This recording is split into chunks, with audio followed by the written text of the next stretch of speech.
कहते सजदों में फिरदौस मिले, फिरदौस कहते जन्नत नूं, सजदों में फिरदौस मिले, ये बात मुझे कबूल नहीं, बेलौस यानी कि बेइंतहा, बेलौस मोहब्बत करता हूँ, बंदा हूँ तेरा, मजदूर नहीं। ਇਹ ਜਿਹੜੀਆਂ ਸਤਰਾਂ ਨੇ ਇਹ ਟੁਕਦੀਆਂ ਨੇ ਉਸ ਸ਼ਖਸੀਅਤ ਦੇ ਲਈ, ਉਸ ਲਾਇਨ ਆਫ ਪੰਜਾਬ ਦੇ ਲਈ ਜੋ ਅੱਜ ਸਾਡੇ ਨਾਲ ਨੇ, ਜਿਨ੍ਹਾਂ ਨੇ ਇੱਕ ਜ਼ਿੱਦ ਕੀਤੀ ਜ਼ਿੰਦਗੀ ਦੇ ਵਿੱਚ। ਉਹ ਜ਼ਿੱਦ ਇਹ ਸੀ ਕਿ ਜ਼ਿੰਦਗੀ ਦੇ ਵਿੱਚ ਇੱਕ ਮੁਕਾਮ ਤੇ ਹਾਸਲ ਕਰਨਾ ਹੈ, ਪਰ ਉਸ ਮੁਕਾਮ ਤੇ ਪਹੁੰਚ ਕੇ ਸਰਬੱਤ ਦੇ ਭਲੇ ਦੀ ਹਮੇਸ਼ਾ ਅਰਦਾਸ ਕਰਨੀ ਹੈ। ਸਾਡੇ ਨਾਲ ਐਸਪੀਐਸ ਓਬਰਾਏ ਸਾਹਿਬ ਨੇ। ਓਬਰਾਏ ਸਾਹਿਬ ਸਤਿ ਸ਼੍ਰੀ ਅਕਾਲ ਜੀ, ਆਇਆਂ ਨੂੰ ਬਹੁਤ ਬਹੁਤ ਸਵਾਗਤ ਹੈ ਤੁਹਾਡਾ। ਥੈਂਕ ਯੂ ਜੀ, ਥੈਂਕ ਯੂ ਸਰ। ਜਿਵੇਂ ਮੈਂ ਕਿਹਾ ਕਿ ਜ਼ਿੰਦਗੀ ਦੇ ਵਿੱਚ ਜ਼ਿੱਦ ਕਰਨੀ ਜਿਹੜੀ ਹੈ ਉਹ ਕਿੰਨੀ ਕੁ ਜ਼ਰੂਰੀ ਹੁੰਦੀ ਹੈ?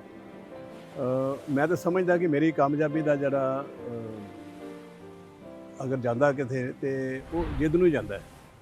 ਜਿੱਦ ਹੋ ਗਿਆ, ਤੁਹਾਡਾ ਦ੍ਰਿੜ ਇਰਾਦਾ ਹੋ ਗਿਆ, ਬਸ ਇਹ ਚੀਜ਼ਾਂ ਜਿਹੜੀਆਂ ਕਾਊਂਟ ਕਰਦੀਆਂ ਨੇ, ਔਰ ਉਹਦੀ ਖੱਟੀ ਮੈਂ ਹੁਣ ਤੱਕ ਖਾ ਰਿਹਾ ਜੀ। ਇਸ ਲਈ ਤੁਸੀਂ ਕਿਹਾ ਕਿ ਜ਼ਿੰਦਗੀ ਦੇ ਵਿੱਚ ਇੱਥੇ ਤੁਹਾਨੂੰ ਜ਼ਿੱਦ ਜਿਹੜੀ ਉਹ ਲੈ ਕੇ ਆਈ ਹੈ, ਤੇ ਉਸ ਜ਼ਿੱਦ ਦੀ ਜਿਹੜਾ ਪਹਿਲਾ ਸਵਾਦ ਸੀ ਉਹ ਕਦੋਂ ਲਿੱਤਾ ਸੀ ਤੇ ਕਦੋਂ ਜ਼ਿੱਦ ਕੀਤੀ ਸੀ? ਦੇਖੋ, ਪਹਿਲੀ ਜਿੱਦ ਤਾਂ ਸੀ ਕਿ ਜਦੋਂ ਮੇਰੇ ਫਾਦਰ ਇਹ ਕਹਿੰਦੇ ਸੀ ਕਿ ਤੁਹਾਨੂੰ ਪੜ੍ਹਾਉਣਾ ਅਸੀਂ, ਤੇ ਮੈਂ ਪੜ੍ਹਨਾ ਚਾਹੁੰਦਾ ਨਹੀਂ ਸੀ। ਅੱਛਾ। ਤੇ ਉਹ ਜਿੱਦ ਕੀਤੀ, ਉਹ ਜਿੱਦ ਕਰਕੇ ਮੈਂ ITI ਐਡਮਿਸ਼ਨ ਲੈ ਲਈ। 2.5 ਸਾਲ ITI ਚਲਾਏ, ਲੇਕਿਨ ਫਾਦਰ ਸਾਹਿਬ ਵੀ ਜਿੱਦੀ ਸੀ, ਸੋ ਉਹਨਾਂ ਨੇ 2.5 ਸਾਲ ਮੇਰੇ ਘਰ ਬੈਠਣ ਤੋਂ ਬਾਅਦ ਫਿਰ ਮੈਨੂੰ ਐਡਮਿਸ਼ਨ ਦਵਾਤੀ ਰੋਪੜ ਗਵਰਨਮੈਂਟ ਕਾਲਜ। ਮੈਂ ਪ੍ਰੈਪ ਕੀਤੀ, ਲੇਕਿਨ ਫਿਰ ਉੱਥੇ ਮੈਂ ਆਪਣੀ ਜਿੱਦ ਤੇ ਅੜਿਆ ਕਿ ਨਹੀਂ, ਹੁਣ ਮੈਂ ਘਰ ਨਹੀਂ ਜਾਣਾ। ਫਿਰ ਮੈਂ ਘਰ ਵਾਪਸ ਹੀ ਨਹੀਂ ਗਿਆ, ਮੈਂ ਘਰ ਛੱਡ ਕੇ ਭੱਜ ਗਿਆ। ਘਰ ਛੱਡ ਕੇ ਭੱਜ ਗਿਆ ਮੈਂ। ਔਰ ਫਿਰ ਮੈਂ ਜਾ ਕੇ ਨੌਕਰੀ ਕੀਤੀ ਹਿਮਾਚਲ ਪ੍ਰਦੇਸ਼ 'ਚ, ਡਿਸਟ੍ਰਿਕਟ ਮੰਡੀ ਦੇ ਵਿੱਚ ਪਿੰਨੋ ਡੈਮ 'ਤੇ ਜਾ ਕੇ ਮੈਂ 392 ਰੁਪਏ ਦੀ ਇੱਕ ਐਜ਼ ਏ ਡੀਜ਼ਲ ਮਕੈਨਿਕ, ਕਿਉਂਕਿ ਹੁਨਰ ਸੀ ਮੇਰੇ ਕੋਲ, ਅਤੇ ਮੈਂ ਉਹ ਨੌਕਰੀ ਕੀਤੀ। ਫਿਰ ਉੱਥੇ ਟਿੱਕੇ ਬੈਠਿਆ ਨਹੀਂ, ਮੈਨੂੰ ਪਤਾ ਸੀ ਕਿ ਇਹ ਮੇਰਾ ਕਿ ਅੰਤ ਨਹੀਂ ਹੈ, ਅਜੇ ਮੈਂ ਬਹੁਤ ਪੌੜੀਆਂ ਹੋਰ ਚੜ੍ਹਨੀਆਂ ਨੇ। ਸੋ ਉਹ ਮੇਰੇ ਦੂਰ ਦੀ ਸੋਚੀ ਹੋਈ ਸੀ ਮੈਂ, ਔਰ ਉਹੀ ਗੱਲ ਹੋਈ, ਮੈਂ ਸਟੈਪ ਚੜ੍ਹਦਾ ਰਿਹਾ। ਔਰ ਉਹ 1 ਸਾਲ ਸੀ ਪਹਿਲਾਂ, ਜਦੋਂ ਮੈਂ ਟੈਲੀਫੋਨ ਹੁੰਦੇ ਨਹੀਂ ਸੀ, ਉਦੋਂ ਚਿੱਠੀ ਪੱਤਰ ਹੁੰਦੀ ਸੀ, ਅਸੀਂ ਕਦੀ ਪਾਈ ਨਹੀਂ। ਸੋ 1 ਸਾਲ ਜਿਹੜਾ ਪੂਰਾ ਸੀ ਜੀ, ਉਹ ਮੈਂ ਬਗੈਰ ਘਰਦਿਆਂ ਤੋਂ ਕੱਢਿਆ, ਔਰ ਉਹ ਵੀ 17-18 ਸਾਲ ਦੀ ਉਮਰ ਦੇ ਵਿੱਚ। ਸੋ ਉਹ ਜਿੱਦ ਸੀ ਜਿਹੜੀ। ਫਿਰ ਅਸੀਂ ਚੱਲ ਗਏ ਸਲਾਲ ਡੈਮ। ਉੱਥੇ ਇੱਕ ਹੋਰ ਜਿੱਦ ਸੀ ਕਿ ਅਸੀਂ ਅਪਲਾਈ ਕੀਤਾ ਹੋਇਆ ਸੀਗਾ ਕਿ ਦੁਬਈ ਜਾਣਾ ਹੈ। ਉਹਨਾਂ ਦਿਨਾਂ 'ਚ ਬੜਾ ਸ਼ੌਂਕ ਸੀਗਾ 76-77 ਦੇ ਵਿੱਚ, ਅਤੇ ਮੈਨੂੰ ਵੀ ਸੀ। ਮੈਂ ਕਿਹਾ ਵੀ ਜਾਣਾ ਹੈ। ਜਦੋਂ ਡਿਊਟੀ ਤੋਂ ਵਾਪਸ ਆਏ ਅਸੀਂ ਸ਼ਾਮ ਨੂੰ 5-5:30 ਵਜੇ, ਅਤੇ ਸਰਦੀਆਂ ਦੇ ਦਿਨ ਸੀ, ਟੈਲੀਗ੍ਰਾਮ ਦੇਖੀ ਕਿ ਇੰਟਰਵਿਊ ਦੇ ਕਾਲ ਕੀਤੀ ਹੁਸ਼ਿਆਰਪੁਰ। ਬੜਾ ਖੁਸ਼ ਹੋਇਆ ਮੈਂ। ਮੇਰਾ ਦੋਸਤ ਮਹਿੰਦਰ ਸਿੰਘ ਸੀ ਨਾਲ ਮੇਰੇ, ਅਤੇ ਉਹ ਕਹਿੰਦਾ ਐਵੇਂ ਖੁਸ਼ ਨਾ ਹੋ, ਸਵੇਰੇ 10 ਵਜੇ ਇੰਟਰਵਿਊ ਹੈ, ਅਤੇ ਅਸੀਂ ਤਾਂ ਬਹੁਤ ਦੂਰ ਬੈਠੇ ਹੋਏ ਹਾਂ, ਅਤੇ ਇੱਥੇ ਤਾਂ ਹੁਣ ਸ਼ਾਮ ਨੂੰ ਬੱਸ ਹੋ ਗਈ ਹੈ, ਹਨੇਰਾ ਹੋ ਗਿਆ, ਜੰਗਲ ਬਿਆਬਾਨ ਹੈ, ਕੋਈ ਲਾਈਟ ਨਜ਼ਰ ਨਹੀਂ ਆਉਂਦਾ, ਟਰਾਂਸਪੋਰਟ ਕੋਈ ਨਹੀਂ ਹੈ, ਅਤੇ ਤੂੰ ਨਹੀਂ ਪਹੁੰਚ ਸਕਦਾ। ਮੈਂ ਵੀ ਸੋਚਿਆ ਪਹਿਲਾਂ ਥੋੜ੍ਹਾ ਜਿਹਾ, ਪਰ ਫਿਰ ਉਹੀ ਜਿੱਦ ਵਾਲੀ ਗੱਲ ਆ ਗਈ, ਅਤੇ ਮੈਂ ਕਿਹਾ ਨਹੀਂ ਮਹਿੰਦਰ, ਮੈਂ ਤਾਂ ਜਾਣਾ, ਜੇ ਤੂੰ ਜਾਣਾ ਚੱਲ, ਨਹੀਂ ਜਾਣਾ ਨਾ ਜਾ। ਮੈਂ ਚੱਲਿਆ। ਕਹਿੰਦਾ ਐਵੇਂ ਜਿੱਦ ਨਾ ਕਰ, ਵੀ ਤੂੰ ਕਿੱਦਾਂ ਜਾਏਗਾ? ਮੈਂ ਕਿਹਾ ਯਾਰ 44-45 ਕਿਲੋਮੀਟਰ ਸਾਰਾ ਸਫ਼ਰ ਹੈ, ਅਤੇ ਆਪਾਂ ਪੈਦਲ ਚੱਲਦੇ ਹਾਂ, 7 ਵਜੇ ਅਜੇ ਅਸੀਂ ਆਰਾਮ ਨਾਲ ਕਟੜੇ ਪਹੁੰਚ ਜਾਵਾਂਗੇ। ਅਤੇ ਉਹ ਹੱਸ ਕੇ ਗੱਲ ਟਾਲਤੀ। ਫਿਰ ਮੇਰੀ ਗੱਲ ਮੰਨ ਗਿਆ, ਔਰ ਅਸੀਂ ਉੱਥੋਂ ਚੱਲ ਪਏ ਪੈਦਲ, ਜੰਗਲ ਬਿਆਬਾਨ, ਹਨੇਰਾ, ਅਤੇ ਅਸੀਂ ਫਿਰ ਵੀ ਨਾ ਪਾਠ ਕਰਦੇ ਅਸੀਂ ਸੜਕ ਪਤਾ ਨਹੀਂ ਕਿਹੜੇ ਪਾਸੇ ਜਾਂਦੀ ਹੈ। ਕਹਿੰਦਾ ਜਾਵਾਂਗੇ ਕਿੱਥੇ? ਮੈਂ ਕਿਹਾ ਜਿਹੜੀ ਵੱਡੀ ਰੋਡ ਹੈ ਨਾ, ਬਸ ਉਹ ਨਹੀਂ ਛੱਡਣੀ ਆਪਾਂ, ਅਸੀਂ ਪਗਡੰਡੀ 'ਚ ਨਹੀਂ ਬਹਿਣਾ, ਅਤੇ ਸਿੱਧੀ ਮੇਨ ਰੋਡ ਛੱਡਣੀ ਨਹੀਂ ਆ। ਅਸੀਂ 3:15 ਵਜੇ ਕਟੜੇ ਪਹੁੰਚ ਗਏ, ਤੁਰ ਕੇ, ਉੱਥੋਂ ਪੈਦਲ ਤੁਰ ਕੇ। 44-45 ਕਿਲੋਮੀਟਰ ਸਫ਼ਰ ਸੀਗਾ, ਅਸੀਂ ਰਾਤੋਂ ਰਾਤ ਸਫ਼ਰ ਕੀਤਾ। ਉੱਥੇ ਪਹੁੰਚ ਗਏ। ਉੱਥੇ ਪਹੁੰਚਣ ਤੋਂ ਬਾਅਦ ਅਸੀਂ ਸਵੇਰੇ ਬੱਸ ਫੜੀ, ਜੰਮੂ ਹੋ ਕੇ ਪਠਾਨਕੋਟ, ਹੁਸ਼ਿਆਰਪੁਰ ਆਪਾਂ ਉਤਰ ਗਏ। ਇੰਟਰਵਿਊ ਦੇਣ ਗਏ, 10 ਵਜੇ ਇੰਟਰਵਿਊ ਸੀ, ਅਸੀਂ 9:55 'ਤੇ ਉੱਥੇ ਪਹੁੰਚੇ ਹਾਂ। ਅਜੇ ਬੈਠੇ ਸਾਹ ਹੀ ਲਿਆ ਅਜੇ, ਅਤੇ ਆਵਾਜ਼ ਪੈ ਗਈ ਅੰਦਰੋਂ। ਸਾਡੇ ਮਿਸਟਰ ਥਰਲੋ ਸੀਗੇ ਜਿਹੜੇ ਗੋਰਾ ਇੱਥੋਂ ਗਿਆ ਸੀ, ਅਤੇ ਉਹ ਕਹਿੰਦਾ ਸੁਰਿੰਦਰਪਾਲ ਸਿੰਘ। ਮੈਂ ਕਿਹਾ ਲੈ, ਮੈਨੂੰ ਤਾਂ ਆਵਾਜ਼ ਪੈ ਗਈ। ਅੰਦਰ ਗਿਆ, ਇੰਟਰਵਿਊ ਦਿੱਤੀ, ਪਾਸ ਹੋ ਗਈ। ਸੋ ਇਹ ਸਿਰਫ ਇੱਕ ਜਿੱਦ ਦਾ ਨਤੀਜਾ ਹੀ ਸੀ ਕਿ ਕਿੱਥੋਂ ਅਸੀਂ ਕੀ ਸੋਚ ਕੇ ਕਿੱਥੋਂ ਪਹੁੰਚ ਕੇ 44 ਕਿਲੋਮੀਟਰ ਸਫ਼ਰ ਕਰਨ ਦੇ ਬਾਅਦ ਅਸੀਂ ਦੁਬਈ ਪਹੁੰਚੇ। ਫਿਰ ਦੁਬਈ ਜਾ ਕੇ ਜੌਬ ਕੀਤੀ। ਉਸ ਤੋਂ ਬਾਅਦ ਵਾਪਸ ਮੈਂ ਇੰਡੀਆ ਗਿਆ। ਇੰਡੀਆ ਜਾ ਕੇ ਫਿਰ ਮੈਂ ਆਪਣੀ ਕੰਪਨੀ ਖੋਲ੍ਹੀ ਦੁਬਾਰਾ। ਫਿਰ ਮੈਂ ਇੱਥੇ ਵਾਪਸ ਆ ਕੇ ਆਪਣੀ ਕੰਪਨੀ ਇੱਕ ਖੋਲ੍ਹੀ, ਫਿਰ 2 ਕਰਦੇ 5-6 ਕੰਪਨੀਆਂ, ਦੁਬਈ ਗ੍ਰੈਂਡ ਹੋਟਲ, ਲੇਬਰ ਅਕੋਮੋਡੇਸ਼ਨਸ। ਸੋ ਇਹ ਸਾਰੀਆਂ ਚੀਜ਼ਾਂ ਜਿਹੜੀਆਂ ਨਾ, ਇਹ ਇੱਕ ਜਿੱਦ ਦਾ ਨਤੀਜਾ ਹੀ ਸੀ ਕਿ ਜਿਹਨੇ ਆਪਾਂ ਨੂੰ ਇੱਥੋਂ ਥੱਲੇ 392 ਰੁਪਏ ਤੋਂ ਉਠਾ ਕੇ ਅਤੇ ਇੱਕ ਇਹੋ ਜਿਹਾ ਮੁਕਾਮ 'ਤੇ ਸਾਨੂੰ ਖੜਿਆ ਕਰ ਦਿੱਤਾ ਕਿ ਸਾਰੀਆਂ ਜੋ ਸਾਡੀਆਂ ਇੱਛਾਵਾਂ ਸੀ ਜਾਂ ਸਾਡੀ ਜੋ ਤਮੰਨਾ ਸੀ, ਉਹ ਸਾਰੀ ਪੂਰੀ ਹੋਈ। ਇਸ ਗੱਲੋਂ ਮੈਂ ਰੱਬ ਦਾ ਬਹੁਤ ਥੈਂਕਸ ਕਰਦਾ। ਜਿਹੜਾ ਬੰਦਾ ਸਰ ਤੁਰਨਾ ਜਾਂਦਾ, ਜਿਵੇਂ ਤੁਸੀਂ ਕਿਹਾ ਕਿ ਮੈਂ ਉੱਥੋਂ 44 ਕਿਲੋਮੀਟਰ ਦਾ ਸਫ਼ਰ ਤੁਰ ਕੇ ਤੈਅ ਕੀਤਾ। ਉਹ ਤੁਰਦਾ ਉਦੋਂ ਹੀ ਹੈ ਜਦੋਂ ਉਹਨੂੰ ਆਪਣੇ ਕਦਮਾਂ 'ਤੇ, ਆਪਣੇ ਉਸ ਪੈਂਡੇ 'ਤੇ, ਆਪਣੇ ਜਿਹਨੂੰ ਪੈਰਾਂ 'ਤੇ ਭਰੋਸਾ ਹੁੰਦਾ। ਉਹ ਭਰੋਸਾ ਜਿਹੜਾ ਹੈ ਉਹ ਗੁਰੂ ਜੀ ਦੀ ਮਿਹਰ ਨਾਲ, ਉਸ ਪਾਤਸ਼ਾਹ ਦੀ ਮਿਹਰ ਨਾਲ ਆਉਂਦਾ ਹੈ, ਜਾਂ ਉਹਦਾ ਅਹਿਸਾਸ ਜਿਹੜਾ ਉਹ ਕਿਸ ਤਰ੍ਹਾਂ ਹੁੰਦਾ? ਦੇਖੋ, ਮੈਂ ਤਾਂ ਆਦਮੀ ਦਾ ਸਾਡਾ ਫਰਜ਼ ਕੀ ਹੈ ਕਿ ਅਸੀਂ ਮਿਹਨਤ ਕਰੀਏ, ਲਗਨ ਨਾਲ ਕੰਮ ਕਰੀਏ, ਹਿੰਮਤ ਨਾਲ ਕਰੀਏ, ਲੇਕਿਨ ਫਿਰ ਵੀ ਜਿਹੜਾ ਲਾਸਟ ਜਿਹੜੀ ਸੀ ਗੱਲ ਹੈ ਨਾ, ਉਹ ਉੱਪਰ ਵਾਲੇ 'ਤੇ ਆਉਂਦੀ ਹੈ। ਜਦ ਤੱਕ ਉਹਦੀ ਨਿਗਾਹ ਸਵੱਲੀ ਨਹੀਂ ਹੈ ਨਾ, ਅਸੀਂ ਕੁਝ ਵੀ ਨਹੀਂ ਕਰ ਸਕਦੇ। ਔਰ ਉਹ ਤਾਂ ਹੀ ਸਵੱਲੀ ਹੋਏਗੀ ਅਗਰ ਅਸੀਂ ਬਿਲਕੁਲ ਸਹੀ ਨੀਅਤ ਨਾਲ ਕੰਮ ਕਰਾਂਗੇ। ਕੋਈ ਮਤਭੇਦ ਨਹੀਂ, ਕੁਛ ਨਹੀਂ ਹੈ, ਕਿਸੇ ਦਾ ਬੁਰਾ ਨਹੀਂ ਸੋਚਣਾ, ਕੁਛ ਨਹੀਂ ਕਰਨਾ। ਇਸ ਕਰਕੇ ਜਿਹੜਾ ਨਾ ਉਹ ਫਿਰ ਫਲ ਮਿਲਦਾ ਜੀ ਉਸ ਚੀਜ਼ ਨੂੰ। ਔਰ ਮੈਂ ਆਪਣੇ 'ਤੇ ਮੈਂ ਐਗਜ਼ਾਮਪਲ ਦਿੰਦਾ ਹੁੰਦਾ ਕਿ ਮੈਨੂੰ ਉਹ ਫਲ ਮਿਲਿਆ।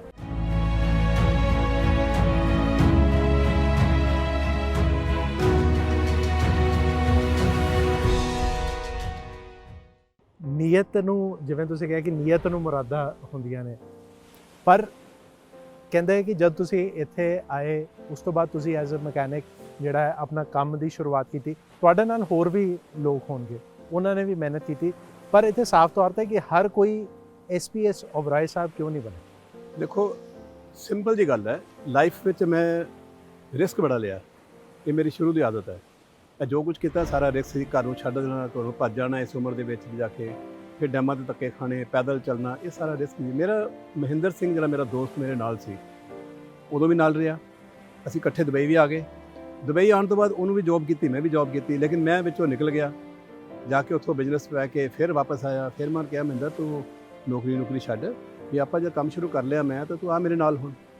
ਉਹ ਡਰਦਾ ਰਿਹਾ। ਉਹਨੇ ਇਹੀ ਗੱਲ ਕਹੀ ਕਿ ਕਹਿੰਦਾ, ਯਾਰ ਜੇ ਬਿਜ਼ਨਸ ਨਾ ਚੱਲਿਆ ਤੇ ਤਨਖਾਹ ਵੀ ਨਹੀਂ ਮਿਲਣੀ, ਤੇ ਮੈਂ ਘਰ ਆਪਣਾ ਟੱਬਰ ਕਿੱਦਾਂ ਪਾਲਾਂਗਾ। ਬਸ ਇੱਕੋ ਡਰ ਉਹਦੇ ਦਿਮਾਗ 'ਚ ਬੈਠਾ ਰਿਹਾ। ਔਰ ਮੈਂ ਸਾਰਾ ਕੁਝ ਕਰਨ ਤੋਂ ਬਾਅਦ, ਉਹ ਹੁਣ ਪਿਛਲੇ ਸਾਲ ਰਿਟਾਇਰ ਹੋ ਕੇ 45 ਸਾਲ ਸਰਵਿਸ ਹੀ ਕੀਤੀ ਉਸ ਬੰਦੇ ਨੇ। 45 ਸਾਲ ਬਾਅਦ ਉਹ ਬੰਦਾ ਹੁਣ ਘਰ ਵਾਪਸ ਪਹੁੰਚ ਗਿਆ, ਲੇਕਿਨ ਸਾਰੀ ਜ਼ਿੰਦਗੀ ਜੌਬ ਹੀ ਕੀਤੀ ਉਸ ਬੰਦੇ ਨੇ। ਸੋ ਇਹ ਜਿਸ ਤੇ ਆਪਾਂ ਰਿਸਕ ਲੈਂਦੇ ਹਾਂ, ਸਾਰਾ ਕੁਝ ਕੀਤਾ ਨਾ, ਤੇ ਰਿਸਕ ਜਦੋਂ ਬੰਦਾ ਲੈਂਦਾ ਹੈ ਉਹ ਕਾਮਯਾਬ ਵੀ ਹੁੰਦਾ ਹੈ, ਉਹ ਡਿੱਗਦਾ ਵੀ ਹੈ, ਤੇ ਡਿੱਗ ਕੇ ਫਿਰ ਉੱਠਦਾ ਵੀ ਹੈ। ਇਹੋ ਜਿਹੀਆਂ ਬਹੁਤ ਸਾਰੀਆਂ ਔਂਕੜਾਂ ਤੁਹਾਡੀ ਜ਼ਿੰਦਗੀ 'ਚ ਆਈਆਂ ਹੋਣਗੀਆਂ ਜਿਸ ਨੇ ਬਹੁਤ ਹਤਾਸ਼ ਕੀਤਾ ਹੋਏਗਾ, ਜਿਸ ਨੇ ਕਿਹਾ ਹੋਏਗਾ ਕਿ ਬਸ ਹੁਣ ਹਿੰਮਤ ਹਾਰ ਗਈ।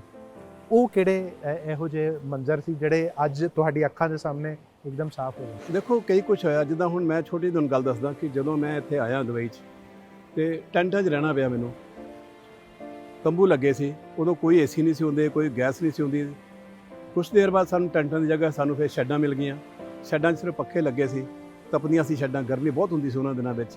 ਔਰ ਦੂਸਰਾ, ਅਸੀਂ ਇੱਕ ਸ਼ੈੱਡ ਦੇ ਵਿੱਚ ਅਸੀਂ 8 ਬੰਦੇ ਹੁੰਦੇ ਸੀ, 8 ਬੈੱਡ ਲੱਗੇ ਹੋਏ ਨੇ, 8 ਦੇ 8 ਸਟੋਵ ਹੁੰਦੇ ਸੀ, ਉਹ ਵੀ ਬੱਤੀਆਂ ਵਾਲੇ। ਵੀ ਅਸੀਂ ਬੱਤੀ ਵਾਲਾ ਸਟੋਵ ਬਾਲ ਕੇ ਉੱਤੇ ਅਸੀਂ ਸਬਜ਼ੀ ਬਣਾਉਣੀ, ਰੋਟੀ ਬਣਾਉਣੀ। ਔਰ ਕੁਛ ਰਾਤਾਂ ਇਹੋ ਜਿਹੀਆਂ ਸੀਗੀਆਂ ਜਿਹੜੀਆਂ ਕਿ ਮੈਨੂੰ ਮਾਯੂਸ ਵੀ ਕੀਤਾ ਉਹਨਾਂ ਨੇ, ਦਿਲ ਕੀਤਾ ਕਿ ਵਾਪਸ ਜਾਈਏ, ਲੇਕਿਨ ਫਿਰ ਸੀਗਾ ਨਹੀਂ, ਹਾਰ ਨਹੀਂ ਮੰਨਣੀ ਆਪਾਂ, ਅਸੀਂ ਲੜੀਏ। ਅਸੀਂ ਕਿਸੇ ਮਤਲਬ ਕਿ ਨਾ ਇੱਕ ਟੀਚਾ ਮਿੱਥਿਆ ਸੀ ਕਿ ਇੱਥੇ ਪਹੁੰਚਣਾ ਸੀ। ਸੋ ਉਹ ਮੇਰੇ ਦਿਮਾਗ 'ਚ ਕਿ ਨਹੀਂ ਜਾਣਾ ਉੱਥੇ। ਉਹ ਰਾਤਾਂ ਇਹੋ ਜਿਹੀਆਂ ਸੀਗੀਆਂ ਕਿ ਕੁਛ ਰਾਤਾਂ ਜਿਹੜੀਆਂ ਕੱਟੀਆਂ ਨੇ ਕਿ ਅਸੀਂ ਇੰਨੀ ਜ਼ਿਆਦਾ ਗਰਮੀ ਪਈ ਤੇ ਅਸੀਂ ਆਪਣੀ ਪਗੜੀ ਲਾ ਲੈਣੀ ਤੇ ਇਹਨੂੰ ਪਾਣੀ 'ਚ ਅਸੀਂ ਗਿੱਲਿਆਂ ਕਰ ਲੈਣਾ, ਲੰਮੇ ਪੈਣਾ ਮੰਜੀ ਦੇ ਉੱਤੇ, ਤੇ ਅਸੀਂ ਉਹ ਪਗੜੀ ਨੂੰ ਉੱਤੇ ਕਰ ਲੈਣਾ। 15 ਮਿੰਟਾਂ ਵਿੱਚ ਪਗੜੀ ਸੁੱਕ ਜਾਣੀ ਕਿਉਂਕਿ ਗਰਮੀ ਬਹੁਤ ਸੀ। ਅਸੀਂ ਫਿਰ ਉੱਠਣਾ, ਫਿਰ ਪਗੜੀ ਗਿੱਲੀ ਕਰਨੀ, ਫਿਰ ਉੱਤੇ ਪਾਣੀ, ਤੇ ਇਸ ਤਰ੍ਹਾਂ ਅਸੀਂ ਰਾਤਾਂ ਜਿਹੜੀਆਂ ਕੱਟੀਆਂ। ਸੋ ਬੜੀਆਂ ਮੁਸ਼ਕਿਲਾਂ ਦਾ ਸਾਹਮਣਾ ਕਰਨਾ ਪਿਆ। ਇਹ ਤਾਂ ਅਸੀਂ ਜਦੋਂ ਸਰਵਿਸ ਕੀਤੀ।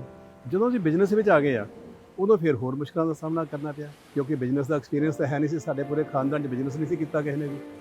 ਅਸੀਂ ਪੈ ਗਏ ਬਿਜ਼ਨਸ ਦੇ ਵਿੱਚ। ਫਿਰ ਗੱਡੀ ਟੁੱਟੀ ਜਿਹੀ ਹੋਣੀ ਸਾਡੇ ਕੋਲ, ਲੋਕਾਂ ਕੋਲ AC ਗੱਡੀਆਂ, ਸਾਡੇ ਕੋਲ ਸਿੰਪਲ ਗੱਡੀ। ਉਹ ਗੱਡੀ 'ਚ ਅਸੀਂ ਜਾਣਾ, ਫਿਰ ਮਸ਼ੀਨਾਂ ਲੱਗੀਆਂ ਹੋਣੀਆਂ। ਕੋਈ ਕੰਮ ਹੀ ਮੇਰਾ ਮਕੈਨੀਕਲ ਦਾ ਸੀ, ਮੈਂ ਛੱਡਣਾ ਨਹੀਂ ਚਾਹੁੰਦਾ। ਜਿਸ ਲਾਈਨ 'ਚ ਮੈਂ ਡਿਪਲੋਮਾ ਕੀਤਾ, ITI ਕੀਤੀ, ਟ੍ਰੇਨਿੰਗ ਲਈ, ਤੇ ਉਹ ਮੈਂ ਛੱਡਣਾ ਨਹੀਂ ਚਾਹੁੰਦਾ। ਮੈਂ ਉਹੀ ਲਾਈਨ ਰੱਖੀ ਆਪਣੀ। ਫਿਰ ਅਸੀਂ ਗਰਮੀ ਦੇ ਵਿੱਚ ਵੀ, ਰੇਤਾਂ ਦੇ ਵਿੱਚ ਮਸ਼ੀਨਾਂ ਖੜੀਆਂ ਹੋਣੀਆਂ, ਉਹਦਾ ਨਾਪ ਲੈਣਾ, ਚੇਨ ਦਾ ਨਾਪ ਲੈਣਾ, ਤੇ ਉਹਦੇ ਹੇਠਾਂ ਅਸੀਂ ਵੜ ਜਾਣਾ ਮਿੱਟੀ 'ਚ। ਉੱਥੇ ਲੈ ਕੇ ਆਪਣਾ ਕੈਲਪਰ ਲੈ ਕੇ ਅਸੀਂ ਸਾਰੀ ਉਹਦੀ ਮੇਜਰਮੈਂਟ ਲੈ ਕੇ ਬਾਹਰ ਆ ਕੇ ਫਿਰ ਅਸੀਂ ਆਰਡਰ ਦੇ ਕੇ। ਸੋ ਇਹੋ ਜਿਹੇ ਦਿਨ ਵੀ ਸਾਨੂੰ ਦੇਖਣ ਨੂੰ ਮਿਲੇ। ਲੇਕਿਨ ਦੂਸਰੀ ਨਾਲ ਇਹ ਵੀ ਗੱਲ ਹੈ ਕਿ ਜੇ ਇੰਨੀ ਮਿਹਨਤ ਕੀਤੀ ਤੇ ਉਹਦੇ ਰਿਜ਼ਲਟ ਵੀ ਬਹੁਤ ਜਲਦੀ ਵਾਪਸ ਆਏ ਸਾਡੇ ਕੋਲ, ਪਰ ਅਸੀਂ ਕਾਮਯਾਬੀ ਵੱਲ ਵਧੇ। ਇਸ ਦੌਰਾਨ ਤੁਹਾਡਾ ਘਰਦਿਆਂ ਨਾਲ ਜਾਂ ਉਹਨਾਂ ਵੱਲੋਂ, ਕਿਉਂਕਿ ਜਦੋਂ ਪੁੱਤ ਬਾਹਰ ਗਿਆ ਉਹ ਇੰਨੀ ਮੁਸ਼ਕਿਲਾਂ ਆ ਰਿਹਾ, ਕਦੀ ਸੰਪਰਕ ਹੁੰਦਾ ਸੀ ਜਾਂ ਉਹ ਕਹਿੰਦੇ ਸੀ ਕਿ ਯਾਰ ਸਭ ਕੁਝ ਛੱਡ ਇੱਥੇ ਆ ਜਾ, ਵਾਪਸ ਨੌਕਰੀ ਕਰ ਲੈ ਜਾਂ ਤੈਨੂੰ ਕੋਈ ਬਿਜ਼ਨਸ ਇੱਥੇ ਕਰਾ ਦੂੰਗਾ? ਨਹੀਂ, ਸਾਡੇ ਫਾਦਰ ਸਾਹਿਬ ਇਸ ਕੋਲੋਂ ਸੈਟੀਸਫਾਈ ਹੋ ਗਏ ਸੀ। ਉਹਨਾਂ ਨੇ ਪਤਾ ਸੀ ਕਿ ਇਹ ਜਿੱਦੀ ਬੰਦਾ ਹੈ, ਮਿਹਨਤੀ ਬੰਦਾ, ਤੇ ਇਹ ਮਾਰ ਨਹੀਂ ਖਾਏਗਾ ਲਾਈਫ ਦਾ। ਕਿਉਂਕਿ ਜਿਸ ਛੋਟੀ ਜਿਹੀ ਉਮਰ 'ਚ ਅਸੀਂ ਬਾਹਰ ਜਾ ਕੇ ਜੇ ਅਸੀਂ ਦਿਖਾਤਾ 1 ਸਾਲ 'ਚ, ਉਹਨਾਂ ਨੇ ਮੈਨੂੰ ਇੱਕ ਗੱਲ ਕਹੀ ਸੀ ਵੀ ਹੁਣ ਤੂੰ ਜਾ ਰਿਹਾ ਵਾਪਸ ਘਰ ਤਾਂ ਹੀ ਵੜੀ ਜਦੋਂ ਕੁਝ ਬਣ ਕੇ ਆਏਗਾ। ਪਰ ਉਹੀ ਗੱਲ ਹੋਈ, ਮੈਂ ਉਨੀ ਦੇਰ ਘਰ ਸ਼ਕਲ ਨਹੀਂ ਦਿਖਾਈ। ਕਿੰਨੇ ਸਾਲ ਇਹਦੇ ਚ ਬੀਤੇ? 1 ਸਾਲ ਪੂਰਾ। 1 ਸਾਲ ਦੇ ਬਾਅਦ ਮੈਂ ਵਾਪਸ ਘਰ ਆਇਆ ਤੇ ਉਦੋਂ ਉਹ ਵੀ ਠੀਕ ਸੀ, ਸਮਝ ਗਿਆ ਸੀ ਕਿ ਨਹੀਂ ਹੁਣ ਇਹਨੂੰ ਹੁਣ ਛੇੜਨਾ ਠੀਕ ਨਹੀਂ ਹੈ, ਹੁਣ ਜਿਹੜੀ ਲਾਈਨ ਤੇ ਤੁਰਿਆ ਹੋਇਆ ਇਹਨੂੰ ਤੁਰੇ ਰਹਿਣ ਦਿਓ। ਔਰ ਜਦੋਂ ਕਾਮਯਾਬੀ ਹੁੰਦੀ ਰਹੀ, ਸਾਡੇ ਫਾਦਰ ਸਾਹਿਬ ਨੇ ਸਾਰਾ ਕੁਝ ਦੇਖਿਆ ਵੀ ਮੈਂ ਕੰਪਨੀਆਂ ਵੀ ਬਣਾਈਆਂ, ਹੋਟਲ ਵੀ ਬਣਾਏ, ਦੈਨ ਉਹ ਸੈਟੀਸਫਾਈ ਸੀ ਕਿ ਨਹੀਂ ਚਲੋ ਠੀਕ ਹੈ। ਤੇ ਮੈਂ ਉਦੋਂ ਕਹਿੰਦਾ ਸੀ, ਮੈਂ ਕਿਹਾ ਨਹੀਂ, ਅੱਜ ਵੀ ਮੈਂ ਕਹਿੰਦਾ ਸਾਰੇ ਪੇਰੈਂਟਸ ਨੂੰ ਇਹ ਗੱਲ ਕਹਿੰਦਾ ਹੁੰਦਾ ਕਿ ਬੱਚੇ ਦੇ ਉੱਤੇ ਨਾ ਤੁਸੀਂ ਮੜੋ ਨਾ ਕਿ ਤੂੰ ਆਹੀ ਬਣਨਾ ਹੈ, ਤੂੰ ਡਾਕਟਰ ਬਣਨਾ ਹੈ, ਤੂੰ ਇੰਜੀਨੀਅਰ ਬਣਨਾ ਹੈ, ਇਹ ਨਾ ਕਰੋ। ਬੱਚੇ ਦੀ ਆਪਣੀ ਮਰਜ਼ੀ ਵੀ ਕਰਨ ਦਿਓ। ਬੱਚੇ ਦਾ ਦੇਖੋ ਮੂਡ ਕੀ, ਉਹ ਕੀ ਸੋਚਦਾ ਹੈ ਵੀ ਮੈਂ ਕੀ ਬਣਨਾ ਚਾਹੁੰਦਾ, ਉਹਦੇ ਅੰਦਰੋਂ ਆਵਾਜ਼ ਕੀ ਨਿਕਲਦੀ ਹੈ, ਤਾਂ ਉਹ ਬੰਦਾ ਕਾਮਯਾਬ ਹੋਏਗਾ। ਇਹ ਜਿਹੜਾ ਸ਼ਹਿਰ ਦੁਬਈ ਹੈ ਉਹ ਸੁਪਨਿਆਂ ਦਾ ਸ਼ਹਿਰ ਹੈ, ਤੇ ਇਸ ਸ਼ਹਿਰ ਨੇ ਜਦੋਂ ਤੁਹਾਨੂੰ ਜੀ ਆਇਆਂ ਨੂੰ ਕਿਹਾ, ਇਸ ਸ਼ਹਿਰ ਨੂੰ ਤੁਸੀਂ ਆਪਣੇ ਸਾਹਮਣੇ ਬਦਲਦੇ ਵੇਖਿਆ ਹੋਏਗਾ, ਬਣਦੇ ਵੇਖਿਆ ਹੋਏਗਾ, ਕੀ ਕਹਿਣਾ ਚਾਹੋਗੇ ਇਸ ਬਾਰੇ? ਬਿਲਕੁਲ, ਦੇਖੋ ਜਦੋਂ ਅਸੀਂ ਆਏ ਹਾਂ ਇੱਥੇ ਸਾਰਾ ਹੀ ਉਦੋਂ ਰੇਗਿਸਤਾਨ ਸੀ, ਸਾਰਾ ਕੋਈ ਹਰਿਆਲੀ ਪੱਤਾ ਨਹੀਂ ਸੀ, ਕੋਈ ਬੂਟਾ ਨਹੀਂ ਸੀ, ਕੁਛ ਨਹੀਂ ਸੀਗਾ ਇੱਥੇ। ਦੇਖਦੇ ਦੇਖੋ ਸ਼ਹਿਰ ਵਸ ਗਿਆ। ਅੱਜ ਦੇਖੋ ਵਰਲਡ ਵਿੱਚ ਨੰਬਰ 1 ਤੇ ਸਾਰਾ ਕੁਝ ਇੱਥੇ ਹੈਗਾ। ਸੋ ਦੁਬਈ ਨੇ ਬੜਾ ਕੁਝ ਦਿੱਤਾ, ਸਾਨੂੰ ਬਹੁਤ ਕੁਝ ਦਿੱਤਾ, ਸਾਨੂੰ ਸਿੱਖਣ ਨੂੰ ਬਹੁਤ ਕੁਝ ਦਿੱਤਾ ਹੈ। ਔਰ ਅਸੀਂ ਤਾਂ ਇੱਕ ਸਿਰਫ ਨੌਕਰੀ ਕੀਤੀ ਥੋੜ੍ਹੀ ਜਿਹੀ ਆ ਕੇ, ਅੱਜ ਅਸੀਂ ਇੱਥੇ ਇੰਨਾ ਪੈਸਾ ਕਮਾ ਲਿਆ, ਸਭ ਕੁਝ ਕੀਤਾ ਹੈ। ਤੇ ਅਸੀਂ ਥੈਂਕਸ ਕਰਦੇ ਹਾਂ ਜੀ ਇੱਥੋਂ ਦੀ ਗਵਰਨਮੈਂਟ ਦਾ, ਇੱਥੋਂ ਦੇ ਸਾਰੇ ਡਿਪਾਰਟਮੈਂਟ ਦਾ ਸਾਰਾ, ਕਿ ਬੜੀ ਅੱਛੀ ਤਰ੍ਹਾਂ ਅਸੀਂ ਇੱਥੇ ਪੈਸਾ ਵੀ ਕਮਾਇਆ, ਸਭ ਕੁਝ ਕਮਾਇਆ, ਇੱਜ਼ਤ ਵੀ ਕਮਾਈ ਹੈ। ਔਰ ਮੈਂ ਦੇਖੋ ਜਿਸ ਲਈ ਇਹਨਾਂ ਨੇ 2019 ਵਿੱਚ ਇਹਨਾਂ ਨੇ ਗੋਲਡ ਕਾਰਡ ਇਸ਼ੂ ਕੀਤੇ, ਕੁਝ ਬੰਦਿਆਂ ਨੂੰ ਇਹਨਾਂ ਨੇ ਗੋਲਡ ਵੀਜ਼ਾ ਦਿੱਤੇ ਸੀਗੇ, ਤੇ ਉਹਨਾਂ 'ਚ ਮੇਰਾ ਵੀ ਪਹਿਲੇ ਲੋਟ 'ਚ ਮੇਰਾ ਨੰਬਰ ਸੀਗਾ, ਤੇ ਮੈਂ ਪਹਿਲਾ ਸਿੱਖ ਸੀਗਾ ਇੰਡੀਆ ਵੱਲੋਂ ਵੀ ਜਿਹਨੂੰ ਇਹ ਗੋਲਡ ਵੀਜ਼ਾ ਜਿਹੜਾ ਸੀ ਉਹ ਦਿੱਤਾ ਗਿਆ 2019 ਦੇ ਵਿੱਚ। ਤੇ ਉਹ ਵੀ ਇੱਕ ਮਾਣ ਸੀ ਸਾਨੂੰ ਮਿਲਿਆ ਕਿ ਸਰਕਾਰ ਵੱਲੋਂ। ਜਿਵੇਂ ਤੁਸੀਂ ਕਿਹਾ ਕਿ ਮੈਂ ਤੇ ਡਿਪਲੋਮਾ ਕਰਕੇ ਆਇਆ ਉੱਥੋਂ IIT ਤੋਂ, ਤੇ ਉਸ ਤੋਂ ਬਾਅਦ ਇੱਥੇ ਆ ਕੇ ਅੱਜ ਦੀ ਡੇਟ 'ਚ ਤੁਹਾਨੂੰ ਆਨਰਰੀ ਡਾਕਟਰੇਟ ਦੀ ਡਿਗਰੀਆਂ ਜਿਹੜੀਆਂ ਉਹ ਦਿੱਤੀਆਂ ਜਾਂਦੀਆਂ, ਤੁਹਾਨੂੰ ਆਨਰ ਕੀਤਾ ਜਾਂਦਾ। ਅੱਜ ਤੁਹਾਡੇ ਨਾਮ ਦੇ ਨਾਲ ਵੀ ਡਾਕਟਰ ਲੱਗਦਾ। ਉਹਦੇ ਲਈ ਜਿਹੜਾ ਸ਼੍ਰੇ ਹੈ ਉਹ ਜਾਂਦਾ ਜੋ ਤੁਸੀਂ ਸਮਾਜ ਦੀ ਭਲਾਈ ਲਈ ਕੀਤਾ ਕੰਮ। ਉਹ ਜਿਹੜੇ ਕੰਮ ਦੀ ਸ਼ੁਰੂਆਤ ਸੀ ਜਾਂ ਸਰਬੱਤ ਦੇ ਭਲੇ ਦੀ, ਕਿਉਂਕਿ ਕਿਤੇ ਨਾ ਕਿਤੇ ਗੁਰੂ ਸਾਹਿਬ ਨੇ ਤੇ ਇਹ ਕਿਹਾ ਕਿ ਸਰਬੱਤ ਦਾ ਭਲਾ ਉਹਨਾਂ ਨੇ ਵੀ ਮੰਗਿਆ, ਉਸੇ ਰਾਹ 'ਤੇ ਸਾਰੇ ਤੁਰ ਰਹੇ ਨੇ। ਪਰ ਉਹ ਪਹਿਲਾ ਇਨਸੀਡੈਂਟ ਕਿਹੜਾ ਸੀ ਜਿਸ ਨੇ ਤੁਹਾਨੂੰ, ਕਿਉਂਕਿ ਜ਼ਿੰਦਗੀ ਦੇ ਵਿੱਚ ਕੋਈ ਨਾ ਕੋਈ ਅਜਿਹਾ ਮੁਕਾਮ ਆਉਂਦਾ ਜਦੋਂ ਇਨਸਾਨ ਉਸ ਪਾਸੇ ਮੁੜਦਾ, ਉਹ ਮੌਕਾ ਕਿਹੜਾ ਸੀ? ਦੇਖੋ ਮੈਂ ਤਾਂ ਇਹ ਸਮਝਦਾ ਰਿਤੂ ਜੀ ਕਿ ਇਹ ਮੌਕਾ ਹਰ ਇਨਸਾਨ ਦੀ ਲਾਈਫ 'ਚ ਆਉਂਦਾ, ਚਾਹੇ ਕੋਈ ਵੀ ਹੈ। ਇੱਕ ਸਰਟਨ ਏਜ ਆ ਜਾਂਦੀ ਹੈ, ਇੱਕ ਸਟੇਜ ਆਉਂਦੀ ਹੈ ਕਿ ਬੰਦੇ ਨੂੰ ਇੱਕ ਵਾਰੀ ਝਟਕਾ ਵੱਜਦਾ ਕਿ ਯਾਰ ਮੈਂ ਬਹੁਤ ਕਮਾ ਲਿਆ, ਹੁਣ ਮੈਂ ਕੁਝ ਸਮਾਜ ਨੂੰ ਵਾਪਸ ਕਰਾਂ। ਉਹੀ ਟਾਈਮ ਮੇਰੇ 'ਤੇ ਵੀ ਆਇਆ। ਲੇਕਿਨ ਆਦਮੀ ਸੋਚਦੇ ਸਾਰੇ ਕਿ ਅਸੀਂ ਕਰੀਏ, ਕਰ ਨਹੀਂ ਸਕਦੇ ਜਦ ਤੱਕ ਉਹਦੀ ਨਿਗਾਹ ਜਿਹੜੀ ਹੈ ਸਵੱਲੀ ਨਹੀਂ ਹੁੰਦੀ। ਠੀਕ ਆ, ਉਹਨੇ ਕੋਈ ਨਾ ਕੋਈ ਪਿੱਛੇ ਹੱਥ ਦੇ ਕੇ ਅਗਰ ਤੁਹਾਨੂੰ ਨਹੀਂ ਦੇਗਾ ਨਾ ਤੇ ਨਹੀਂ ਹੋਣਾ।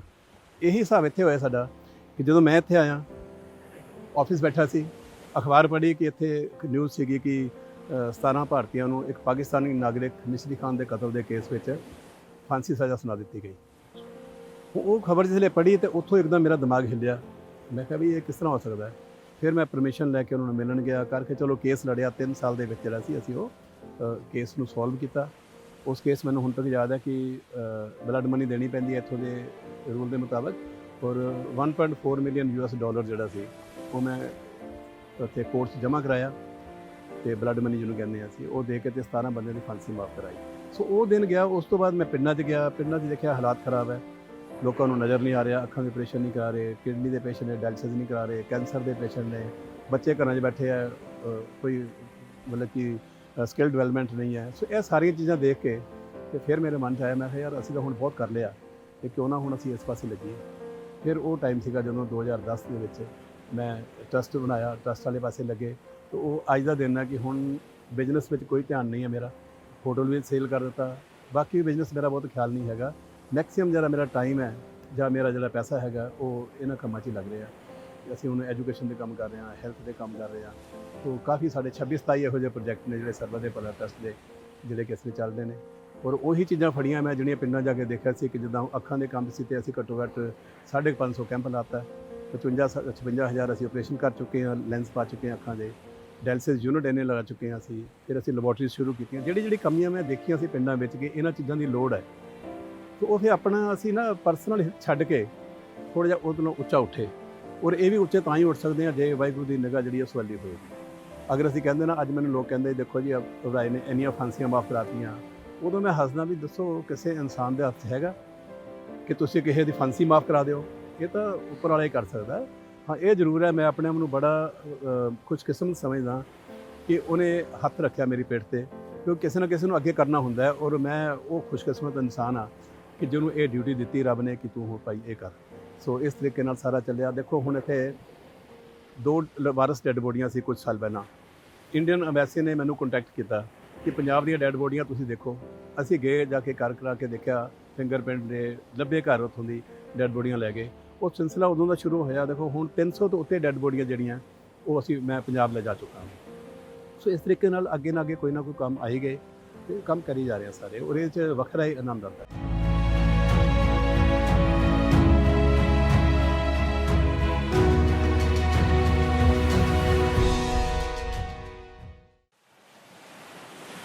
ਬਹੁਤ ਸਾਰੇ ਅਜਿਹੇ ਲੋਕ ਵੀ ਨੇ ਜੋ ਇੱਥੇ ਜਿਹਨੂੰ ਕਹਿੰਦੇ ਭਾਵੇਂ ਉਹ ਭਾਰਤੀ ਹੋਣ ਜਾਂ ਨਾ ਵੀ ਹੋਣ, ਉਹ ਵੀ ਇੱਥੋਂ ਦੀ ਜੇਲ੍ਹਾਂ 'ਚ ਸੜ ਰਹੇ ਸੀ।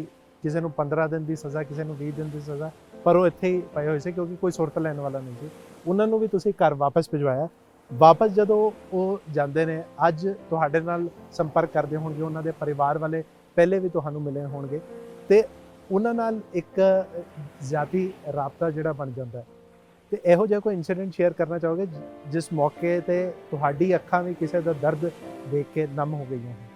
ਦੇਖੋ, ਜੇ ਅਸੀਂ ਗੱਲ ਕਰੀਏ ਫਾਂਸੀ ਮਾਫ ਕਰਾਉਣ ਦੀਆਂ ਜਾਂ ਉਮਰ ਕਹਿੰਦਾ ਸੀ 40-45 ਸਾਲ ਦੀਆਂ, 117 ਦੇ ਕਰੀਬ ਇਹੋ ਜਿਹੇ ਇਨਸਾਨ ਨੇ ਜਿਨ੍ਹਾਂ ਦੀਆਂ ਫਾਂਸੀਆਂ ਮਾਫ ਹੋਈਆਂ, ਜਿਹੜੇ ਆਪਣੇ ਘਰੀ ਪਹੁੰਚ ਚੁੱਕੇ ਨੇ, ਜਿਨ੍ਹਾਂ ਦੇ ਘਰਾਂ ਨੇ ਉਮੀਦ ਲਾਤੀ ਸੀ ਬਿਲਕੁਲ ਕਿ ਸਾਡੇ ਹਸਬੈਂਡ ਜਾਂ ਸਾਡੇ ਫਾਦਰ ਬੱਚੇ ਹੁੰਦੇ ਸੀ ਜਾਂ ਸਾਡੇ ਭੈਣਾਂ ਦੇ ਭਰਾ ਸੀ ਕਿ ਵੀ ਵਾਪਸ ਆਉਣਗੇ, ਲੇਕਿਨ ਉਹ ਬੱਚੇ ਵਾਪਸ ਪਹੁੰਚੇ ਉਹਨਾਂ ਦੇ ਘਰਾਂ 'ਚ। ਔਰ ਮੇਰੇ ਸਾਰੇ ਟੱਚ ਵਿੱਚ ਹੈਗੇ ਨੇ।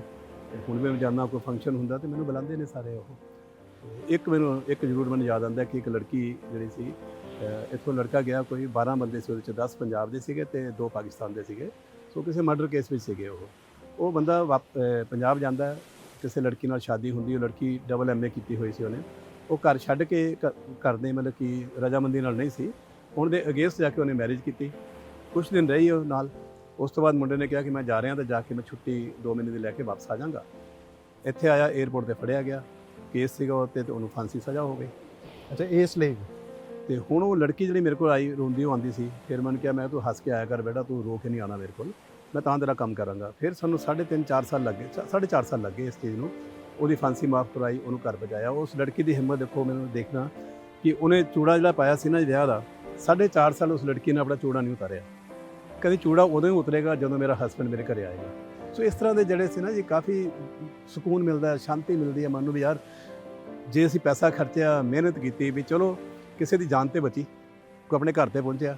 ਜਿਹੜੀ ਤੁਸੀਂ ਦੂਸਰੀ ਗੱਲ ਕੀਤੀ ਹੈ, ਇੱਥੇ ਕੋਈ ਉਦੋਂ 800 ਬੱਚਾ ਸੀ ਉਦੋਂ ਉਹਨਾਂ ਦਿਨਾਂ 'ਚ, ਜਿਨ੍ਹਾਂ ਦੀਆਂ ਸਜ਼ਾਵਾਂ ਖਤਮ ਹੋ ਚੁੱਕੀਆਂ ਸੀ, ਜੇਲ੍ਹਾਂ 'ਚ ਬੈਠੇ ਸੀ। ਇਹਦੇ ਵਿੱਚ ਇੰਡੀਅਨ ਕੌਂਸੂਲੇਟ, ਇੰਡੀਅਨ ਐਮਬੈਸੀ ਦੀ ਬਹੁਤ ਸਾਨੂੰ ਸਪੋਰਟ ਮਿਲੀ ਹੈ। ਕਿ ਜਦੋਂ ਕਿਸੇ ਬੱਚੇ ਨੇ ਬਾਹਰ ਜਾਣਾ, ਉਹਦਾ ਕੀ ਸੀ, 2 ਗੱਲਾਂ ਸੀ। ਇੱਕ ਤਾਂ ਪਾਸਪੋਰਟ ਨਹੀਂ ਉਹਦੇ ਕੋਲ ਹੈਗਾ, ਇੱਕ ਟਿਕਟ ਨਹੀਂ ਹੈਗੀ। ਹੁਣ ਇਹ ਗਵਰਨਮੈਂਟ ਦੇ ਨਹੀਂ ਸਕਦੀ, ਇੱਥੋਂ ਦੇ ਜੇਲ੍ਹ ਡਿਪਾਰਟਮੈਂਟ ਵੀ ਨਹੀਂ ਦੇ ਸਕਦਾ। ਤੇ ਅਸੀਂ ਫਿਰ ਇੰਡੀਅਨ ਕੌਂਸੂਲੇਟ, ਇੰਡੀਅਨ ਐਮਬੈਸੀ ਨੂੰ ਜਿਹੜੇ ਕਰਦੇ ਸੀਗੇ, ਰਿਕੁਐਸਟ ਕੀਤੀ, ਤੇ ਉਹ ਫਿਰ ਸਾਨੂੰ ਨਾ ਦਿੰਦੇ ਸੀਗੇ ਆਪਣੇ ਜਿਹੜੇ ਵਾਈਟ ਪਾਸਪੋਰਟ ਕਹਿ ਲਓ ਜਾਂ ਆਊਟ ਪਾਸ ਕਹਿ ਲਓ। ਤੇ ਉਹਨਾਂ ਨੇ ਸਾਨੂੰ ਇੱਕ ਦਿਨ 'ਚ ਵੀ ਬਣਾ ਕੇ ਦਿੱਤੇ ਆ। ਤੇ ਟਿਕਟਾਂ ਮੈਂ ਫਿਰ ਕਾਊਂਟਰ ਖੋਲ੍ਹ ਦਿੱਤੇ ਸੀਗੇ। ਦੁਬਈ ਜੇਲ੍ਹ ਦੇ ਬਾਹਰ ਮੇਰਾ ਕਾਊਂਟਰ ਸੀਗਾ, ਸ਼ਾਰਜਾ ਜੇਲ੍ਹ 'ਚ ਕਾਊਂਟਰ ਸੀਗਾ ਟਿਕਟਾਂ ਦਾ। ਮੇਰਾ ਇਹ ਓਪਨ ਸੀ, ਡਿਪਾਰਟਮੈਂਟ ਨੂੰ ਕਿਹਾ ਹੋਇਆ ਕਿ ਜਿਸ ਬੰਦੇ ਦੇ ਕਾਗਜ਼ ਕਲੀਅਰ ਹੋ ਜਾਂਦੇ ਆ ਨਾ ਜੀ, ਆਪਣਾ ਨਾਮ ਲਿਖਾਓ ਤੇ ਟਿਕਟ ਲੈ ਲਓ। 1 ਮਹੀਨੇ ਬਾਅਦ ਫਿਰ ਮੈਂ ਪੇਮੈਂਟ ਕਰਦਾ ਹੁੰਦਾ ਸੀ, ਵੀ ਕਿੰਨੇ ਬੰਦੇ ਚਲੇ ਗਏ ਉਹਦੀ ਪੇਮੈਂਟ ਕਰ ਦਿੰਦਾ ਸੀਗਾ। ਤੇ ਕਾਫੀ ਹੁਣ ਤੱਕ ਮੇਰੇ ਖਿਆਲ 1000 ਤੋਂ ਉੱਤੇ ਬੰਦਾ ਜਿਹੜਾ ਉਹ ਇੰਡੀਆ ਜਾ ਚੁੱਕਾ, ਆਪਣੇ ਵੱਖ-ਵੱਖ ਸਟੇਟਾਂ ਦੇ ਵਿੱਚ। ਤੇ ਇਸ ਤਰੀਕੇ ਨਾਲ ਇਹ ਸੇਵਾਵਾਂ ਜਿਹੜੀਆਂ ਕੰਟੀਨਿਊ ਚੱਲ ਰਹੀਆਂ ਨੇ। ਅੱਜ ਅਸੀਂ ਇਸ ਖੂਬਸੂਰਤ ਜਗ੍ਹਾ ਦੇ ਉੱਤੇ ਆ, ਬੀਚ ਦੇ ਉੱਤੇ ਆ, ਇਹਦੇ ਸਾਹਮਣੇ ਸਮੁੰਦਰ ਹੀ ਜਿਹਨੂੰ ਕਹਿੰਦੇ ਉਹ ਨਜ਼ਰ ਆਉਂਦਾ ਹੈ। ਕਦੀ ਇਸ ਵੱਲ ਜਦ ਦੇਖਦੇ ਹੋ, ਇਹਨਾਂ ਦੀ ਲਹਿਰਾਂ ਦੇ ਵਿੱਚ ਜ਼ਿੰਦਗੀਆਂ ਦੀਆਂ ਲਹਿਰਾਂ ਤੇ ਉਤਾਰ ਚੜਾਵ ਜਿਹੜੇ ਨੇ ਉਹ ਮਹਿਸੂਸ ਹੁੰਦੇ ਨੇ, ਜਾਂ ਉਹਨਾਂ ਦੀ ਕੁਝ ਯਾਦਾਂ ਆਉਂਦੀਆਂ ਨੇ? ਬਿਲਕੁਲ ਆਉਂਦੇ ਜੀ। ਮੈਂ ਤਾਂ ਆ ਜਿਹੜੀ ਜਗ੍ਹਾ ਹੈ ਨਾ ਜੀ, ਇਸ ਜਗ੍ਹਾ ਨੂੰ ਮੈਂ ਭੁੱਲ ਹੀ ਨਹੀਂ ਸਕਦਾ, ਕਿਉਂਕਿ ਇਸ ਜਗ੍ਹਾ ਨਾਲ ਮੇਰੀਆਂ ਬਹੁਤ ਯਾਦਾਂ ਜੁੜੀਆਂ ਹੋਈਆਂ ਨੇ। ਉਹ ਕਿਸ ਤਰ੍ਹਾਂ? ਜਦੋਂ ਮੈਂ 1977 ਵਿੱਚ ਇੱਥੇ ਆਇਆ, ਤੇ ਜਿਸਲੇ ਪਲੇਨ ਸੀ ਆਇਆ, ਉਦੋਂ ਪਹਿਲਾਂ ਸ਼ਿਪਾਂ ਜਾਂਦੇ ਸੀ। ਜਦੋਂ ਮੈਂ ਆਇਆ ਉਦੋਂ ਪਹਿਲੀ ਫਲਾਈਟ ਆਈ ਸੀ। ਫਲਾਈਟਾਂ ਸ਼ੁਰੂ ਹੀ ਉਦੋਂ ਹੋਈਆਂ ਸੀਗੀਆਂ। ਏਅਰ ਇੰਡੀਆ ਦਾ ਪਲੇਨ ਸੀਗਾ। ਜਿਸ ਤਰ੍ਹਾਂ ਮੈਂ ਵਾਪਸ ਆਇਆ, ਇੱਥੇ ਪਲੇਨ ਉਤਰ ਗਿਆ, ਦਰਵਾਜ਼ਾ ਖੁੱਲ੍ਹਿਆ, ਅਸੀਂ ਬਾਹਰ ਨਿਕਲਣਾ ਸੀ, ਤੇ ਮੈਂ ਉੱਠ ਕੇ ਜਿੱਦਾਂ ਹੀ ਇੱਦਾਂ ਕਦਮ ਚੱਕਿਆ, ਨਾਲ ਹੀ ਮੈਂ ਪਿੱਛੇ ਹੋ ਗਿਆ ਇੱਕਦਮ, ਕਿਉਂਕਿ ਅਸੀਂ ਅੰਦਰ AC 'ਚ ਬੈਠੇ ਸੀ। ਨਹੀਂ ਸੀ ਪਤਾ ਕਿ ਇੰਨੀ ਗਰਮੀ ਬਾਹਰ, ਤੇ ਉਹ ਮਹੀਨਾ ਵੀ ਜੂਨ ਜੁਲਾਈ ਦਾ ਸੀ। ਤੇ ਜਿੱਦਾਂ ਹੀ ਬਾਹਰ ਗਿਆ ਤੇ ਬੜੀ ਗਰਮ ਦੀ ਨਾ ਹਵਾ ਇੱਕਦਮ ਆਈ, ਤੇ ਮੈਂ ਇੱਕਦਮ ਪਿੱਛੇ ਹੋ ਗਿਆ ਵੀ ਇਹ ਕੀ ਹੋ ਗਿਆ। ਤੇ ਫਿਰ ਬਾਅਦ 'ਚ ਲੱਗਿਆ ਪਤਾ ਵੀ ਨਹੀਂ, ਇਸੇ ਗਰਮੀ 'ਚ ਅਸੀਂ ਕੰਮ ਕਰਨਾ ਹੈ। ਤੇ ਉਸ ਲਈ ਫਿਰ ਆ ਜਿੱਥੇ ਤੁਸੀਂ ਦੇਖ ਰਹੇ ਹੋ ਨਾ, ਇੱਧਰਲੇ ਪਾਸੇ ਦੇਖੋ, ਆ ਸਾਰਾ ਡਰਾਈ ਡੌਗ ਹੈ, ਇੱਥੋਂ ਸ਼ੁਰੂ ਹੁੰਦਾ ਹੈ, ਅੱਗੇ ਤੱਕ ਜਾ ਰਿਹਾ ਸ਼ਿਪ ਰਿਪੇਅਰ ਯਾਰਡ ਹੈ। ਕੋਸਟਨ ਟੇਲਰ ਵੁੱਡਰੋ ਕੰਪਨੀ ਹੁੰਦੀ ਸੀ ਉਦੋਂ, ਤੇ ਉਹਦੇ 'ਚ ਮੈਂ ਕੰਮ ਕਰਦਾ ਸੀਗਾ ਇੱਥੇ ਐਜ਼ ਏ ਮਕੈਨਿਕ ਜਿਹੜਾ ਅਸੀਂ ਕੰਮ ਕੀਤਾ ਹੈਗਾ। ਤੇ ਇਹਦੇ ਨਾਲ ਹੀ ਨਾ ਸਾਡੇ ਜਿੱਥੇ ਟੈਂਟਾਂ ਵਿੱਚ ਸੀ, ਬਾਅਦ ਸ਼ੈੱਡਾਂ ਮਿਲ ਗਈਆਂ, ਉੱਥੇ ਰਹੇ ਹਾਂ। ਜਦੋਂ ਆਹ ਬਿਲਡਿੰਗਾਂ ਬਣੀਆਂ ਤੇ ਮੈਨੂੰ ਬੁਲਾਇਆ ਗਿਆ ਕੰਪਨੀ ਵੱਲੋਂ, ਇਸ ਜਿਹੜੀ ਜਿਸਨੇ ਇਹ ਬਣਾਈਆਂ ਸੀਗੀਆਂ ਨਿੱਕੀ ਬੀਚ ਵਾਲਿਆਂ ਨੇ। ਤੇ ਮੈਨੂੰ ਕਹਿੰਦੇ ਵਰਾਏ ਸਾਹਿਬ ਤੁਸੀਂ ਤੁਹਾਡੀ ਪਹਿਲ ਹੈਗੀ ਹੈ, ਤੁਸੀਂ ਫਲੈਟ ਚੂਜ਼ ਕਰ ਸਕਦੇ ਹੋ, ਕਿਹੜਾ ਫਲੈਟ ਲੈਣਾ ਤੁਸੀਂ। ਤੇ ਮੈਂ ਬਿਲਡਿੰਗਾਂ ਦੇਖੀਆਂ ਸਾਰੀਆਂ, ਇੱਥੇ ਗਿਆ ਮੈਂ ਤੇ ਇਹਦੇ ਬੈੱਡਰੂਮ 'ਚ ਗਿਆ, ਤੇ ਬੈੱਡਰੂਮ ਦੇ ਵਿੱਚ ਜਿੱਦਾਂ ਆਹ ਬੈੱਡ ਹੈ ਨਾ, ਸਾਹਮਣੇ ਸ਼ੀਸ਼ਾ ਤੇ ਰਿਫਲੈਕਸ਼ਨ ਪੈਂਦੀ ਹੈ। ਤੇ ਪਿਛਲੇ ਬੰਨੇ ਜਿੱਥੇ ਮੈਂ ਕੰਮ ਕਰਦਾ ਸੀ ਉੱਥੇ ਕ੍ਰੇਨ ਸੀ ਵੱਡੀ, ਜਿਹੜੀ ਕਿ ਇੰਡੀਆ ਦੀ ਬਣੀ ਹੋਈ ਉਦੋਂ ਲੱਗੀ ਸੀ ਇੱਥੇ। ਤੇ ਉਹ ਮੈਨੂੰ ਸ਼ੀਸ਼ੇ 'ਚੋਂ ਕ੍ਰੇਨ ਨਜ਼ਰ ਆਈ, ਬਸ ਉਹ ਕ੍ਰੇਨ ਹੀ ਸੀ ਚੀਜ਼ ਕਿ ਮੈਨੂੰ ਪੁਰਾਣੀਆਂ ਯਾਦਾਂ ਸਾਰੀਆਂ ਤਾਜ਼ਾ ਹੋ ਗਈਆਂ। ਮੈਂ ਕਿਹਾ ਨਹੀਂ, ਇਹ ਫਲੈਟ ਤੇ ਲੈਣਾ ਹੀ ਲੈਣਾ ਹੈ। ਔਰ ਉਸੇ ਵੇਲੇ ਡਿਸਾਈਡ ਕਰਕੇ ਮੈਂ ਪੇਮੈਂਟ ਦਿੱਤੀ, ਮੈਂ ਕਿਹਾ ਜੀ ਇਹ ਫਲੈਟ ਆ ਲੈਣਾ। ਸੋ ਇਹ ਫਲੈਟ ਲਿਆ। ਸੋ ਇਸ ਲਈ ਇਹ ਜਿਹੜੀ ਜਗ੍ਹਾ ਹੈ ਨਾ, ਇਹਦੇ ਨਾਲ ਮੇਰੀਆਂ ਬਹੁਤ ਯਾਦਾਂ ਜੁੜੀਆਂ ਹੋਈਆਂ ਨੇ। ਤੁਸੀਂ ਲਹਿਰਾਂ ਦੀ ਗੱਲ ਕੀਤੀ ਹੈ, ਜਦੋਂ ਅਸੀਂ ਬੀਚ ਤੇ ਜਾਂਦੇ ਸੀ ਨਾ ਕਿਸੇ ਤੇ ਵੀ, ਤੇ ਅੱਧਾ ਘੰਟਾ ਬੈਠੇ ਰਹਿਣਾ, ਸਿਰਫ ਆਹੀ ਦੇਖੀ ਜਾਣਾ, ਸੋਚਣਾ ਦੇਖੋ ਲਹਿਰ ਆ ਰਹੀ ਹੈ, ਘੁੰਮਦੀ ਹੈ, ਫਿਰ ਵਾਪਸ ਜਾਂਦੀ ਹੈ। ਸੋ ਇਹੀ ਚੀਜ਼ ਮੇਰੀ ਜ਼ਿੰਦਗੀ 'ਚ ਵੀ ਹੋਇਆ ਸਾਰਾ। ਸੋ ਜ਼ਿੰਦਗੀ 'ਚ ਬਹੁਤ ਉਤਾਰ ਚੜ੍ਹਾਅ ਆਏ ਨੇ, ਲੇਕਿਨ ਇਹ ਹੈ ਕਿ ਕਾਮਯਾਬੀ ਮਿਲੀ ਹੈ। ਅਸੀਂ ਹਿੰਮਤ ਨਹੀਂ ਹਾਰੀ, ਹੌਸਲਾ ਨਹੀਂ ਛੱਡਿਆ। ਤੇ ਦੂਸਰਾ ਇਹ ਵੀ ਹੈ ਕਿ ਅਸੀਂ ਕਿਸੇ ਨਾਲ ਧੋਖਾ ਵੀ ਨਹੀਂ ਕਰਿਆ, ਕਿਸੇ ਦਾ ਹੱਥ ਵੀ ਨਹੀਂ ਮਾਰਿਆ। ਤੇ ਇਹੀ ਦੋ ਤਿੰਨ ਚੀਜ਼ਾਂ ਹੁੰਦੀਆਂ ਕਿ ਜਿਹੜੇ ਤੁਸੀਂ ਕਦੀ ਵੀ ਜ਼ਿੰਦਗੀ 'ਚ ਫੇਲ ਨਹੀਂ ਹੋ ਸਕਦੇ। ਸਰ ਬਿਲਕੁਲ, ਜਿਹੜਾ ਤੁਹਾਨੂੰ ਟਾਈਟਲ ਉਹ ਮਿਲਿਆ ਨਾ ਸੇਵੀਅਰ ਸਿੰਘ ਦਾ, ਉਹ ਵਾਕਈ ਵੈਲ ਡਿਜ਼ਰਵਡ ਟਾਈਟਲ ਹੈ। ਤੇ ਅੱਜ ਜੋ ਇਹਨਾਂ ਨਾਲ ਗੱਲਬਾਤ ਹੋਈ ਨਾ, ਉਸ ਤੋਂ ਮੈਨੂੰ ਉਹ ਵੀ ਯਾਦ ਆਉਂਦਾ ਹੈ ਕਿ ਜਿतना मुझे मिला इतनी मेरी औकात नहीं, ये तो सब करम है उसका, वरना मुझ में ऐसी कोई बात नहीं। ਸਰ ਬਹੁਤ ਬਹੁਤ ਧੰਨਵਾਦ ਤੁਹਾਡਾ।